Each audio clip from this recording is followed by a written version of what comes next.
আমাদের এই রাস্তা আটকানি হয়েছে আমাদের কলেজের সেকেন্ড ইয়ারে, ইন্টারের পরে সেকেন্ড ইয়ারে ওনাকে ছাত্রদলের একজন 150 লোক এসে রাত্রে 1টার দিকে হামলা করছে, হাতুড় দিয়ে বাইরে নিয়ে হয়েছে। 3 দিন আইসিইউতে ছিল। 3 দিন আইসিইউতে পরে চার দিন যাওয়ার পরে গতকালকে সকালে মারা গেছে। এই জন্য আমরা চাইতেছি ওদের একটা সুষ্ঠু বিচার হোক, আর কলেজ কর্তৃপক্ষ এটা নিয়ে কিছু বলুক। সাধারণ শিক্ষার্থী বর্তমানে মহাসড়ক অবরোধ হয়েছে ফার্মগেট এলাকায়।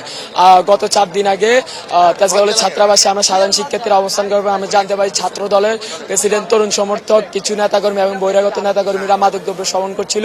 আমরা নিহত সাকিব সহ আমরা সাধারণ শিক্ষার্থীরা তাদেরকে বাধা দেওয়ার পরে ছাত্র দলের সভাপতি মোর্শেদ আলম তরুণ এবং সেক্রেটারি সেলিম হোসেন সেলিমের নেতৃত্বে 100 থেকে 150 জন নেতাকর্মীরা আমাদের উপর অতর্কিত হামলা চালায়। সেই হামলায় গুরুতর আহত হয় 2 জন, একজনের নর্মাল আহত হয় এবং তাদেরকে ঢাকা মেডিকেলে ভর্তি করানো হয় এবং সেখান থেকে একজনকে ময়মনসিংহ হসপিটালে ট্রান্সফার করা হয়, একজনকে প্রশান্তি হসপিটালে যাকে ট্রান্সফার করা হয় সে আমাদের তেজগাঁও কলেজে ইন্টারমিডিয়েটের সাধারণ শিক্ষার্থী সাকিবুল ইসলাম রানা।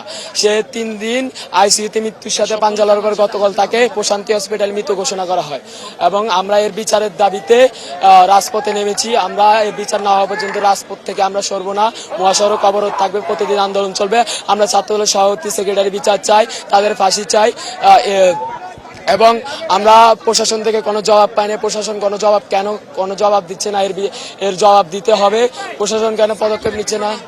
সাকিবুল ইসলাম রানা সেই মাদকের ওপর মানে শুধু আমরা সাধারণ শিক্ষার্থীরা মাদকের বিরুদ্ধে কেন প্রতিবাদ করলাম, এই জন্য কলেজের ছাত্রদলের সভাপতি তরুণ মুর্শেদ এবং সেলিম এবং সহসভাপতি সেলিম, এরা 2 জন দলবল নিয়ে আমাদের উপর হামলা চালায় রাতে। তারপর আমরা ওদিকে সাকিবকে গুরুতর আহত করে, সাকিব তো মারাই গেছে। তারপর আরো অনেকজন আছে হসপিটালে, এখন আবার কিছু জন আছে খোঁজ পাওয়া যাইতেছে না। এমন 6 তারিখ